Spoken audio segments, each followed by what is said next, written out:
profeta Ezequiel, capítulo 1. Eu vou expor do versículo 26 do capítulo 1 até o versículo 7 do capítulo 2. Então, porque nós vamos ler todo o texto durante a mensagem, eu vou ler só 2 versículos aqui com os irmãos e com as queridas irmãs, versículos 4 e 5 do capítulo 2 de Ezequiel. Ezequiel 2, 4 e 5. Nós leremos esses 2 versículos, mas a exposição começará no versículo 26 do capítulo 1. Ezequiel 2, 4 e 5. Leiamos a palavra do Senhor. Assim diz a palavra do nosso Deus. Os filhos, todos comigo, vamos lá? Os filhos são de duro semblante e obstinados de coração. Eu te envio a eles e lhes dirás: assim diz o Senhor Deus. Eles quer ouçam, quer deixem de ouvir, porque são casa rebelde. Hão de saber que esteve no meio deles um profeta. Oremos ao nosso Deus. Querido Deus, eterno Pai, nós nos humilhamos diante de Tua graça, diante de Tua presença e diante do poder do Teu Espírito Santo. Hoje Deus nos falas poderosamente a alma, através da vida de Ezequiel, Senhor. E nós sabemos que cada um de nós tem um chamado para ser um discípulo, um missionário, um representante, um sacerdote do Senhor Jesus. Querido Senhor, fala conosco, abençoa a nossa vida, aquece o nosso coração. Motiva-nos, Senhor, para cumprir o chamado que o Senhor nos deu, ainda que ele seja um chamado difícil, Deus. E, ó Deus, abençoa o nosso coração nesta noite, enquanto ouvimos a Tua palavra. Deus, há pessoas que estão aqui na igreja esperando uma resposta do Senhor. Há pessoas que estão em casa esperando uma direção clara do Senhor. Senhor, nós precisamos ouvir a Tua voz. Então, Senhor, fala conosco. O Senhor sabe que respostas nós estamos esperando de Ti. Fala conosco, Senhor, e mostra-nos o que nós precisamos fazer. É o que nós pedimos, Deus, em nome de Jesus. Amém. A igreja pode sentar-se.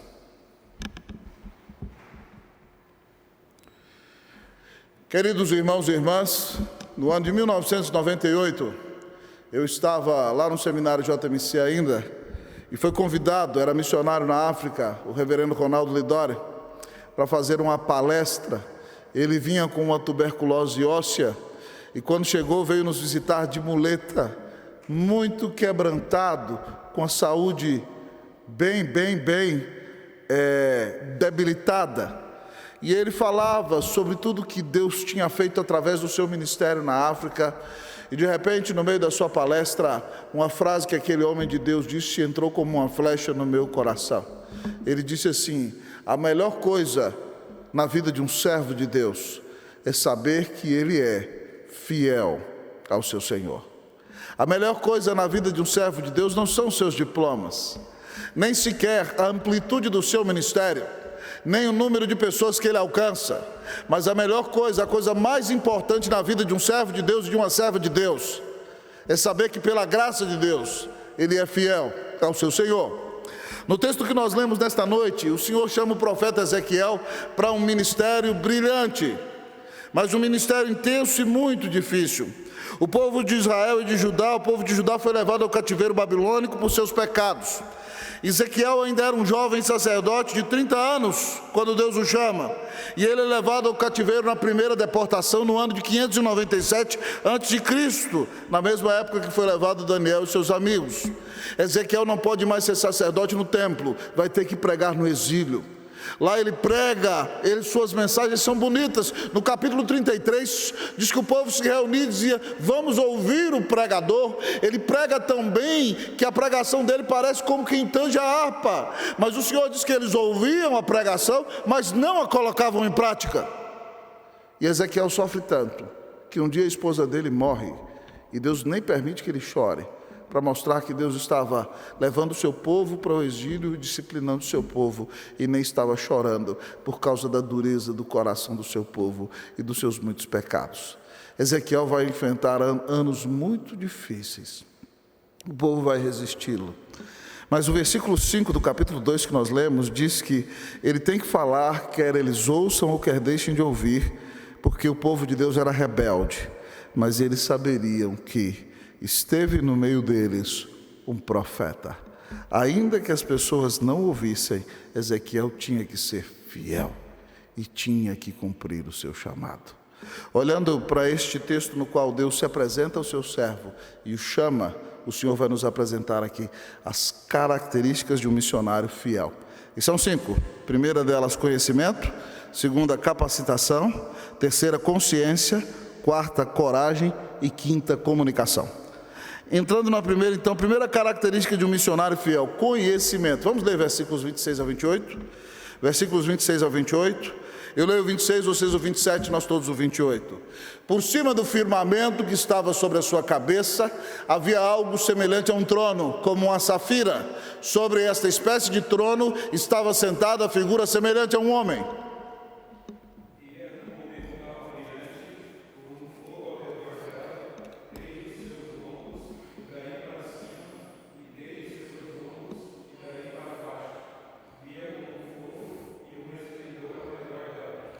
Como aspecto, todos comigo, como aspecto do arco que aparece na nuvem em dia de chuva, assim era o resplendor em redor.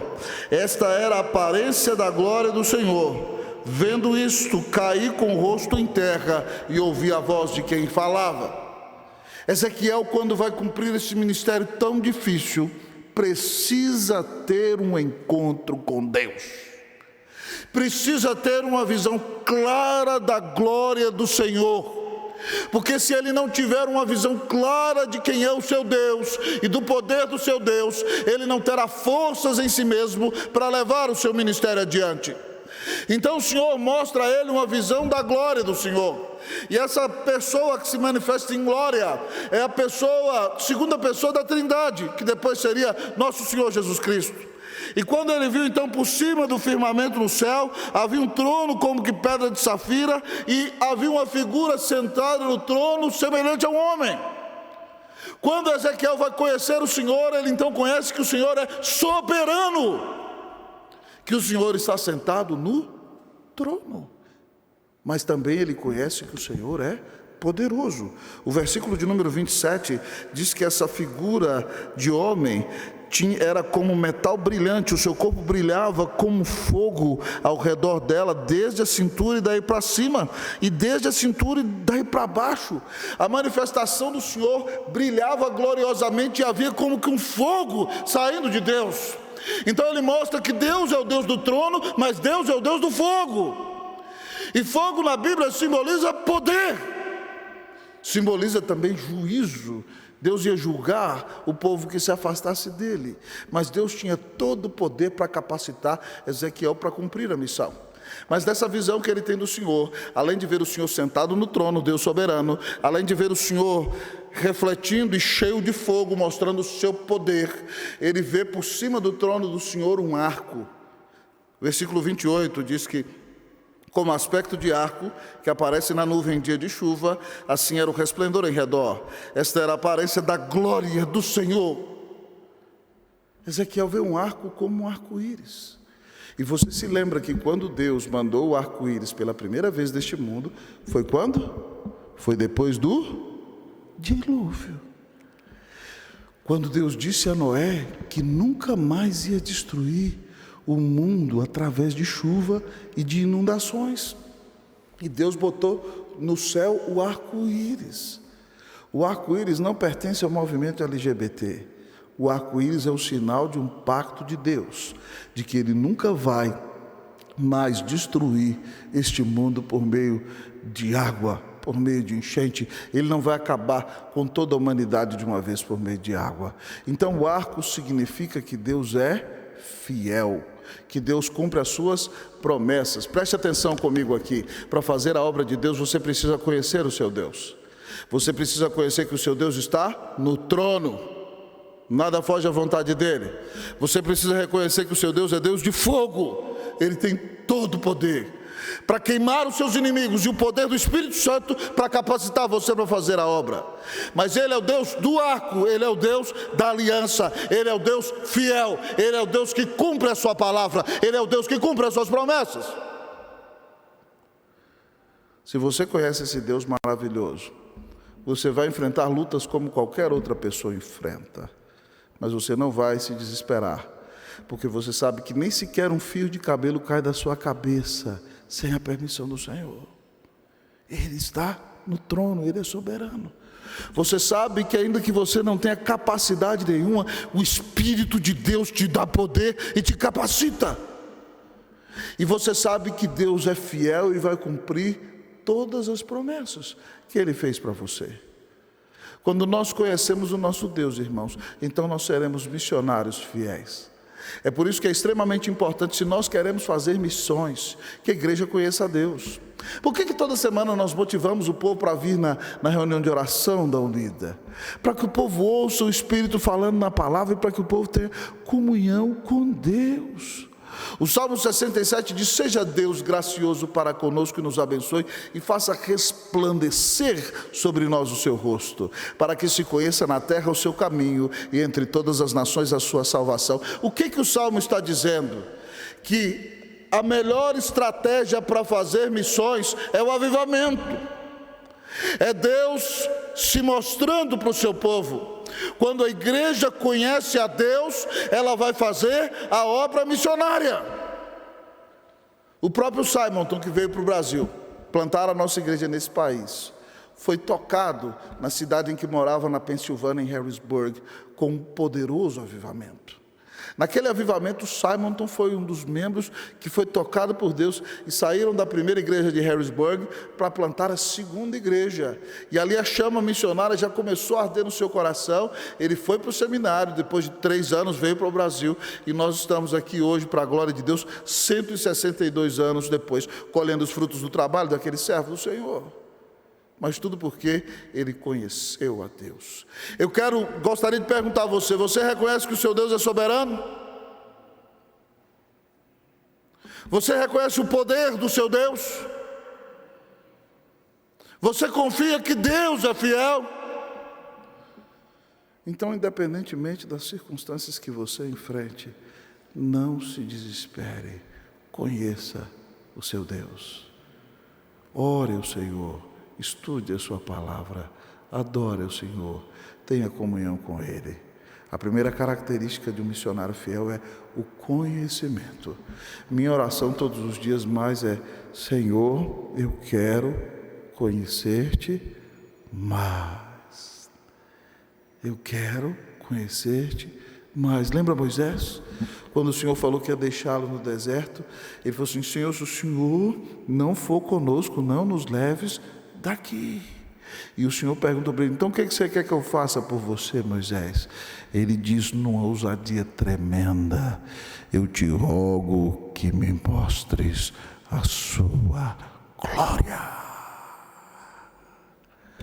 Eu e você devemos desejar conhecer a glória de Deus, cada dia mais e mais. É somente impressionados com a soberania, o poder e a fidelidade do nosso Deus que nós teremos forças para cumprir a missão, mesmo em dias tão difíceis. Primeira característica de um missionário fiel é conhecimento. Se você quer ser uma bênção, quer ser um missionário, busque ter um relacionamento vivo e pessoal com o Senhor. Mas talvez você me pergunte: pastor, qual a segunda característica então de um missionário fiel?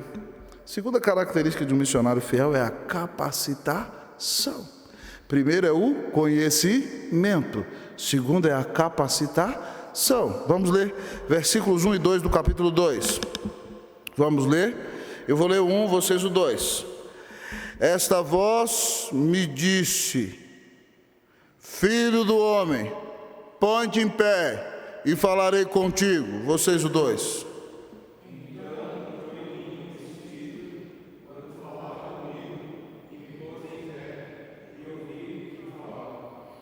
Quando Ezequiel viu a aparência da glória do Senhor, no versículo 28, ele caiu humilhado por terra e ouviu a voz de quem falava. E aí então no início do capítulo 2, versículo 1, ele diz que essa voz, a voz do Senhor, falou com ele: filho do homem, põe-te em pé e falarei contigo. Deus agora vai capacitar Ezequiel. E o versículo 2 diz que entrou nele o Espírito quando Deus falava com ele, e ele se pôs em pé e ouviu a voz do que falava. Como é que Deus capacita o seu servo? Primeira coisa, Deus falou para ele: coloque-se de pé. e ouça o que eu vou falar com você. Como é que Deus capacita a mim e a você, meu irmão? Ouça o que eu vou falar com você. Ouça a palavra de Deus. E aí então, quando ele está de pé para ouvir a palavra de Deus, ele nos conta que veio então o Espírito de Deus e entrou nele.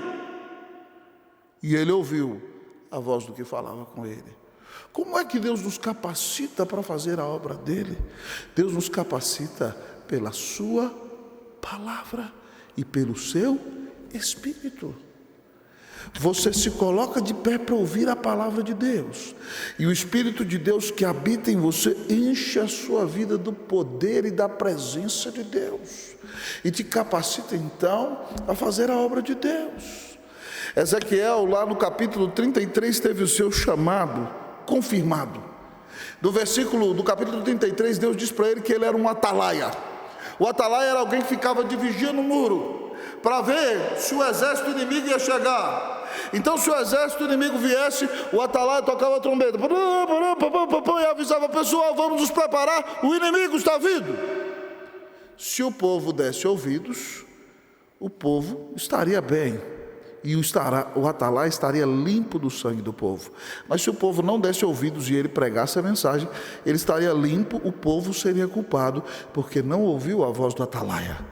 E aí então, Ezequiel 33:7, o Senhor diz assim para ele: a ti, pois, ó filho do homem, te constituí por atalaia sobre a casa de Israel. Tu, pois, ouvirás a palavra da minha boca e lhes darás aviso da minha parte. O atalaia é aquele que ouve. Como Deus capacita a mim e a você para sermos uma bênção nesse mundo? Ele fala conosco na sua palavra, e ele coloca o seu Espírito dentro de nós. Lá em Atos 1:8, o Senhor prometeu, antes da vinda do Espírito Santo: mas recebereis poder ao descer sobre vós o Espírito Santo, e sereis minhas testemunhas em Jerusalém, em toda a Judéia e Samaria e até os confins da terra. Nós só temos poder para pregar quando nós somos homens e mulheres cheios da unção de Deus, cheios do Espírito Santo de Deus. Nós precisamos dessa capacitação de Deus, aprendermos a ouvir o que Ele fala conosco na sua palavra e sermos homens e mulheres cheios do Espírito Santo. Irmãos, no ano de 1995, quando Deus nos chamou para o ministério, nós morávamos em Brasília, e naquela cidade morava um jovem que era muito meu amigo, colega da UPA da minha cidade. O pai dele era um comerciante muito rico, e ele foi para a capital, passou no vestibular para estudar administração na Universidade de Brasília. E nós éramos muito amigos de UPA, desde o CP. Ele foi presidente do CP, eu fui vice. E aí a gente estava lá naquela cidade estranha, morávamos em duas pontas diferentes da cidade, mas nós nos marcávamos para nos encontrarmos uma vez por semana. E nós íamos numa grande igreja de Brasília, que tinha uma reunião de oração toda sexta-feira, às 15h. Você ia naquela reunião de oração, tinha 2.000 pessoas naquela reunião de oração. E havia um momento que o pastor não tinha como ouvir o pedido de oração de todo mundo. Então ele falava assim: anota o seu pedido no papelzinho aí. E meu amigo anotava: eu quero ser um bom administrador, meu Deus. E eu, naquela época, em 95, eu falava assim: Deus, me dá unção. Alguém perguntou para o reverendo Elias o que era unção, né? Ele disse: unção e outros não, né? Mas ele falou assim, eu falava: Deus, me dá unção. Irmãos, isso foi em 95, já faz 27 anos. E se você me perguntar o que eu estou pedindo desde aquela época: Senhor, me dá unção. Unção, irmão, é o poder capacitador do Espírito Santo na nossa vida para realizar a obra de Deus. Que Deus nos encha da sua unção, amém, meus irmãos? Que Deus nos dê o maior conhecimento das Escrituras possível, que nós estudemos e nos enchamos da verdade da palavra de Deus, mas que nós sejamos homens e mulheres de oração cheios do Espírito do Senhor, para que nós façamos a obra de Deus. Segunda característica de um missionário fiel é a capacitação. Primeiro, o conhecimento. Ele conhece o seu Deus. Segundo, ele é capacitado pelo seu Deus. Mas pastor, qual é a terceira característica de um missionário fiel? A terceira característica de um missionário fiel é a consciência. Terceira característica de um missionário fiel é a consciência. Vamos ler, irmãos, versículos 3 a 5. Eu leio 3, a igreja 4, depois nós todos juntos o 5. Diz assim a palavra de Deus.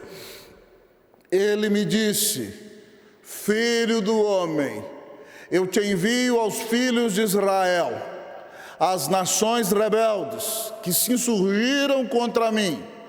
Eles e seus pais prevaricaram contra mim, até precisamente ao dia de hoje.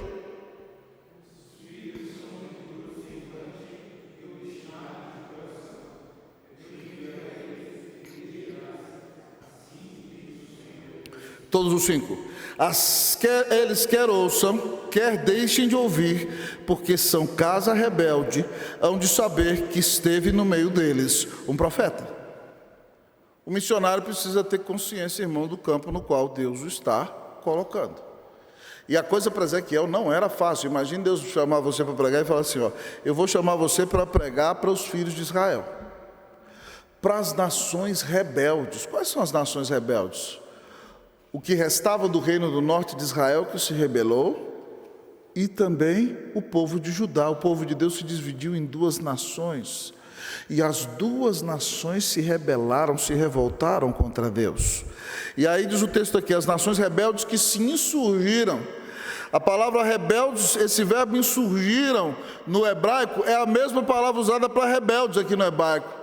É um povo que se revoltou contra Deus. É um povo que não quer saber de ouvir sermão. É um povo que não quer saber de ouvir a palavra de Deus. É um povo que rejeita a pregação. É um povo que rejeita aquilo que o Senhor está fazendo. São pessoas rebeldes que se insurgem contra o Senhor. E aí diz o texto que eles e seus pais prevaricaram contra mim. Então, olha o que o Senhor diz: são os filhos de Israel, são nações rebeldes, eles se insurgiram, eles prevaricaram. A ideia é que eles se rebelaram, tergiversaram, desobedeceram a palavra. São pessoas de duro semblante, o texto diz. Duro semblante, pessoa da cara fechada. O pregador vem, abre a palavra, fala com amor, eles controlam, com a cara de raiva. Eu já preguei em algumas igrejas que o povo fica assim, crente bicão, já viu? Bicão. Ele acha que ser espiritual é ser bicudo. Fica com cara de raiva ouvindo o pregador, resistindo à palavra de Deus. Mas o texto diz que mais do que isso, eles têm essa cara fechada e são rebeldes porque lá no íntimo, lá no mais profundo do seu ser, eles se revoltaram contra Deus. O versículo de número 4 diz que eles têm o coração obstinado. Eles têm um coração que resiste à palavra de Deus. Irmãos, há pessoas que ficam assim na igreja às vezes. Eu já pastoreei em um lugar que havia um oficial, há muitos anos atrás, eu acho que já tem uns 20 anos, que quando a gente ia pregar, ele estava tão rebelde, Deus enchendo a igreja, e as coisas não aconteciam do jeito que ele queria, que ele ia lá para fora e ficava conversando com todo mundo, atrapalhando quem chegava de ouvir a palavra de Deus. 1, 2, 3, 4, 5, 7 domingos, esperando que eu saísse do sério e fosse duro demais para aparecer. Está vendo, o pastor não é a bênção que todo mundo espera que ele seja. E eu só na oração, até que aquele irmão caiu numa depressão profunda. E aí depois o pastor foi pastoreá-lo. E o coração rebelde dele foi quebrado.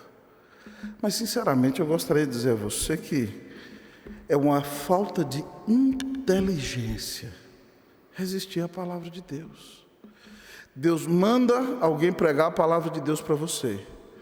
Essa pessoa prega a palavra de Deus, confronta o seu pecado, e você, no lugar de se arrepender, fica rebelde, reage mal.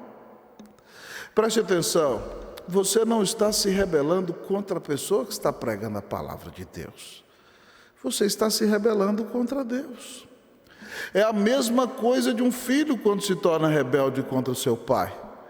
Ele pensa que em primeira instância está se rebelando somente contra o seu pai, mas quando um filho se rebela contra a autoridade do seu pai, ele está se rebelando contra a autoridade de Deus, porque foi Deus quem constituiu o pai para cuidar dele.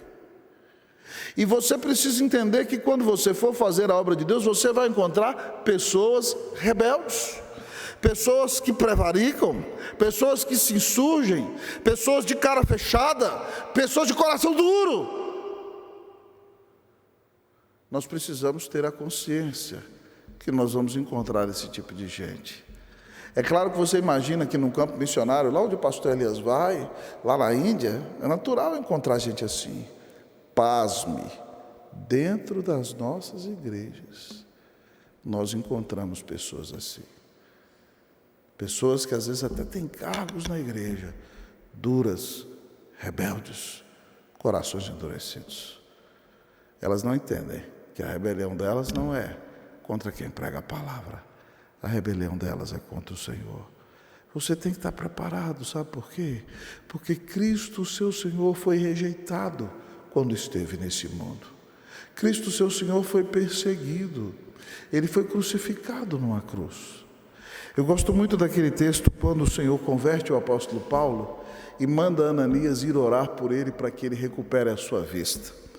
E aí Ananias diz, mas esse homem estava perseguindo a igreja. E o Senhor Jesus diz a ele, Atos 9, 15 e 16, vai porque este é para mim um instrumento escolhido, para levar o meu nome perante os gentios e reis, bem como perante os filhos de Israel. Pois eu lhe mostrarei o quanto lhe importa sofrer pelo meu nome.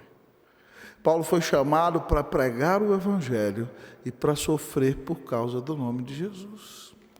E a Bíblia diz em Filipenses 1, 29 o seguinte, preste atenção, Deus deu uma graça especial para mim e para você. Qual é essa graça? Porque vos foi concedida a graça de padecerdes por Cristo e não somente crerdes nele. A graça do sofrimento, a graça de levar pedrada, a graça de ser questionado. Irmã Lenina me contou esses dias aqui contou na reunião de oração que foi distribuir folheto na rua. E aí os homens perguntaram para ela se ela é daquela igreja dos pastores que roubam. Veja bem que o mundo fica procurando uma maneira para nos atacar. E ela falou que não era e falou de Jesus para eles.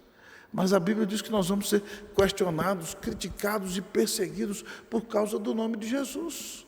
Paulo em 2 Timóteo 3,12 diz, ora, todos quantos querem viver piedosamente em Cristo Jesus serão perseguidos. Então se prepare, se você quer pregar o evangelho, se você quer ser fiel a Deus, se você quer ser um instrumento de mudança, se você quer chamar as pessoas ao arrependimento, você vai enfrentar grandes lutas. Tenha consciência. Mas saiba que o seu Senhor enfrentou grandes lutas. Ele diz lá em João 16, 33, estas coisas vos tenho dito para que tenhais paz em mim. No mundo passais por aflições, mas tende bom ânimo, eu venci o mundo.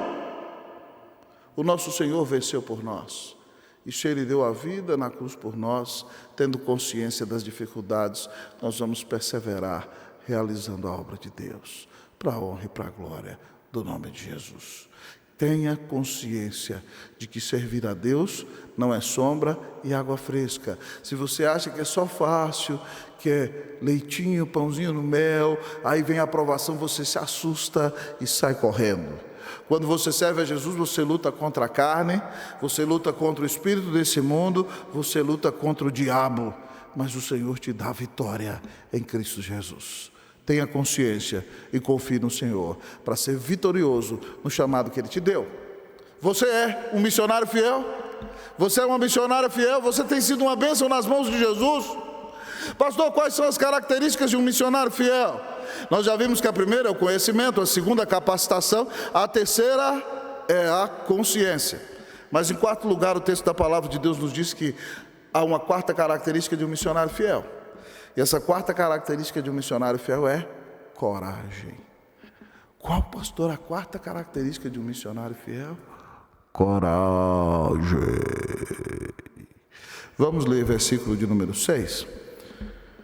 Todos comigo, leiamos juntos, versículo de número 6. Tu, ó filho do homem, não os temas, nem temas as suas palavras, ainda que haja sarças e espinhos para contigo, e que tu habites com escorpiões, não temas as suas palavras, nem te assuste com o rosto deles, porque são casa rebelde. A quarta característica de um missionário fiel é a coragem. Ezequiel tinha que ter coragem. Aquele povo ia saber que teve um profeta no meio deles.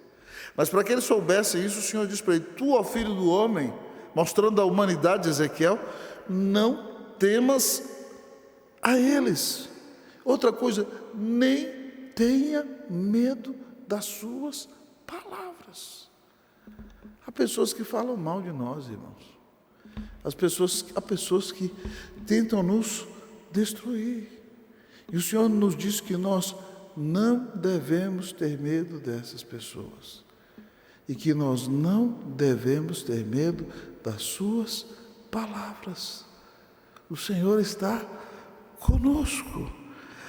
O texto diz que nós não devemos temer, ainda que haja sarça. Sarça é uma árvore do deserto, certo? É uma árvore seca, mostra que há uma sequidão no deserto. Espinho você pega a mão e se fere. O espinho machuca, ainda que você seja espetado por espinho, você não tem que ter medo.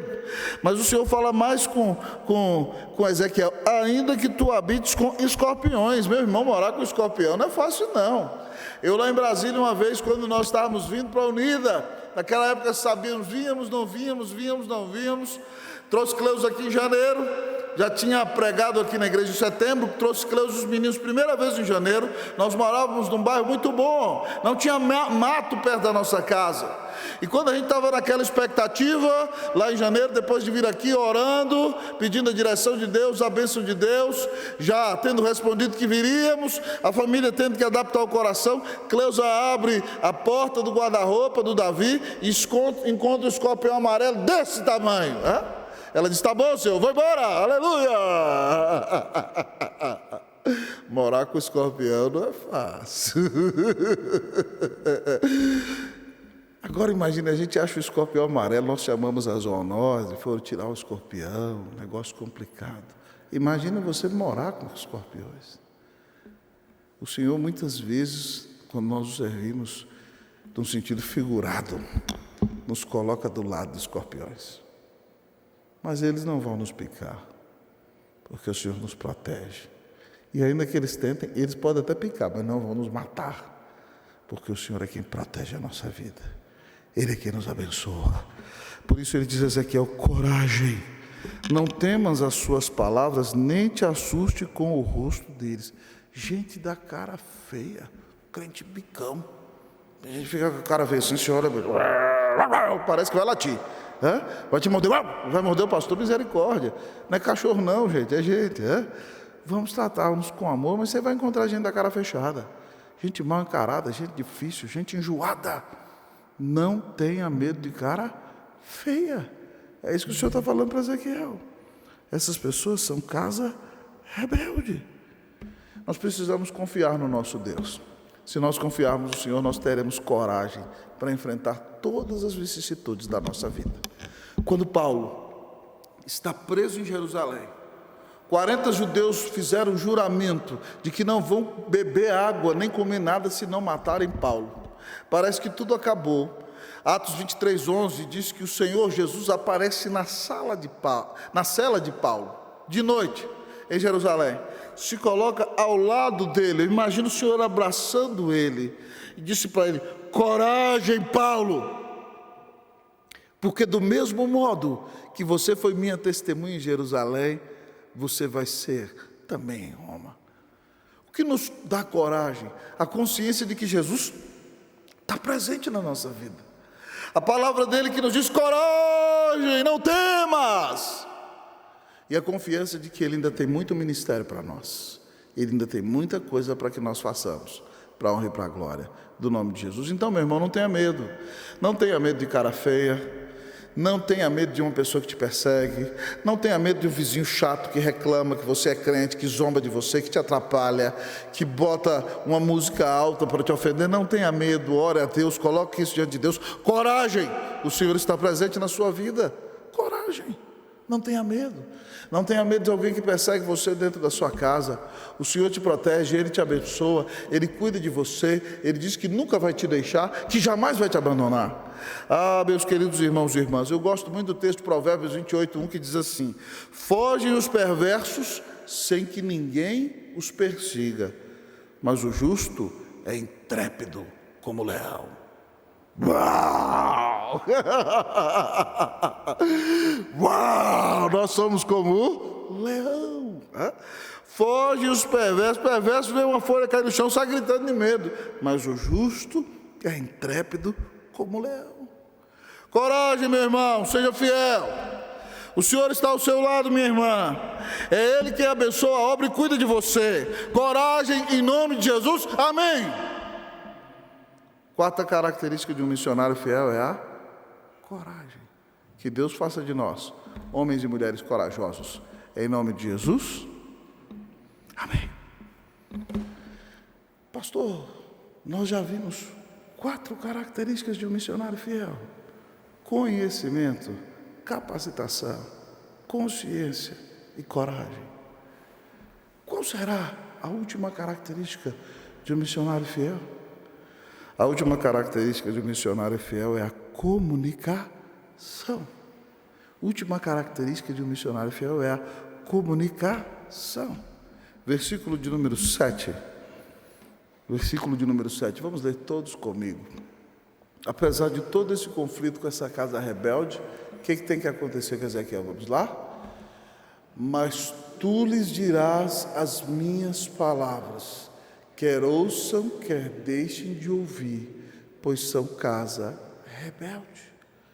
Independentemente de que eles quisessem ouvir ou não, Ezequiel tinha que falar. Ainda que eles ficassem assim: não vou ouvir, lá. Já viu o menino fazer isso?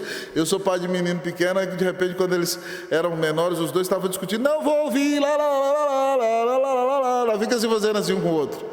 Tem gente que é tão imatura assim que você está pregando: não vou ouvir o pastor, lá. Não faz assim, né? Mas no ritmo parece que está fazendo desse jeito. Mas ainda que eles não queiram ouvir, Ezequiel tem que pregar. E também para mim e para você, ainda que as pessoas não queiram ouvir, nós temos que pregar. Sabe por quê, irmãos? Havia uma frase de Jonathan Edwards que eu acho maravilhosa. Ele diz o seguinte: que a pregação do Evangelho, ela deixa as pessoas indesculpáveis, porque ela coloca as pessoas dentro do céu ou coloca as pessoas mais perto do inferno.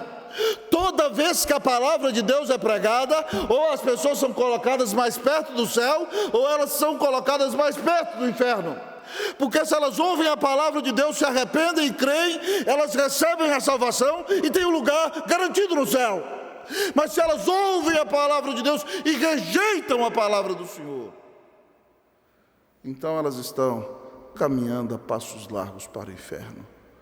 E eu e você temos que pregar, porque a pregação do Evangelho ou é para abençoar ou é juízo. Quem ouve e aceita é abençoado e é salvo. Quem ouve e rejeita vai ser disciplinado e vai receber a correção de Deus. Eu e você temos que comunicar. Eu gosto muito da frase do meu antigo professor, que já está na glória, reverendo George, quando ele ensinava para a gente a doutrina da eleição. Algumas pessoas diziam: pastor, como é que eu vou pregar? Eu não sei quem é eleito, quem não é eleito. Ele falou assim: você não tem que preocupar disso. Você não é do departamento de admissão. Na empresa celestial nós somos do departamento de divulgação. A gente fala para quem vai passar na frente. Às vezes passa alguém bonitinho, cheirosinho de terno, você fala: esse aqui vai converter. E ele olha para você e nem dá ouvido. Aí passa alguém com cabelão skinhead, cheio de brinco no nariz, no ouvido, na língua, todo doido, brinco, todo maluco. Essa pessoa se arrepende de crer. E a vida dela começa a mudar. Você não sabe quem Deus vai salvar. Você não sabe. Então, pregue para todas as pessoas. Às vezes você acha que Deus vai salvar um. Eu me lembro de uma história que eu ouvi de um pregador. Lá início da década de 90, o pregador contava de um missionário que foi para o Punjab, daquela região lá da Índia, do Paquistão, né? E aí o missionário foi para o Punjab e ele queria pregar para as classes mais altas da Índia. E eu não sei se vocês sabem, a sociedade hindu, ela tem castas. Então, as pessoas mais importantes, elas nunca se relacionam com aqueles que são das castas mais inferiores. E o missionário queria alcançar as castas superiores, que eram de políticos, médicos, empresários, e ele chamava essas pessoas na casa dele para pregar e ninguém se convertia. E ele tinha um funcionário, um faxineiro na casa dele que era de uma casta inferior. E ele pregou para o prefeito, pregou para o vereador, pregou para todo mundo, pregou para o médico, pregou para o advogado da cidade, e ninguém deu ouvido para ele. Mas o faxineiro que ficava ali ouvindo ele pregar, se converteu. E aí então, o faxineiro disse para ele assim: eu me batizo, eu me converti, eu sou de Cristo Jesus. E ele falou assim: não, eu não posso te batizar, porque senão eu vou atrelar o evangelho às castas inferiores. E ninguém das castas superiores vai se converter. Mas a mulher do missionário falava assim: você é um descarado, você é um não crente. Ele é pobre, é de uma casta inferior e se converteu, está pedindo para ser batizado, e você não é homem de Deus nada, você está preocupado com outras coisas. E não tanto por convicção, mas por importunação da mulher, ele resolveu batizar aquele faxineiro. Mas ele chamou o faxineiro e falou assim: olha, eu vou te batizar, mas você vai fazer um compromisso comigo, você não vai contar para ninguém.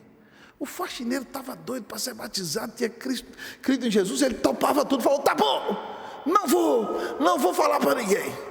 No dia certo o pastor marcou o batismo na casa, fizeram o batismo, a alma daquele homem se encheu de alegria, ele vivia varrendo, cantando: ele exaltado, o rei, exaltado nos céus, eu louvarei, ele exaltado, e com o coração cheio de alegria: tu és soberano sobre a terra, e varria, cantando, dando glória a Deus, numa felicidade. Uma semana depois ele sumiu, não conseguiu cumprir a promessa. Passaram-se 2 meses, ele voltou com mais 10 para o missionário batizar. Passaram-se 6 meses, ele voltou com mais 50. Passou-se 1 ano, ele voltou com mais 100. Louvado seja Deus. Nós não temos que escolher para quem pregar. Nós temos que pregar o evangelho para toda criatura. Deus vai converter quem Ele quiser, para a honra e para a glória do nome de Jesus. Ouvimos a mensagem deste texto esta noite. Eu quero lhe perguntar: você tem sido um representante fiel do Senhor Jesus? Você conhece o Senhor? Você tem um relacionamento vivo e pessoal com Ele? Você tem consciência de que o Senhor colocou o Espírito Santo dentro de você e te deu a palavra, te capacitou para ser uma bênção nas mãos de Jesus? Você tem consciência de que não vai ser fácil, que vai enfrentar muitas lutas, mas o seu Senhor enfrentou muitas lutas e morreu na cruz por você? Você confia tanto no Senhor a ponto de ter coragem de continuar lutando, mesmo que enfrente grande resistência?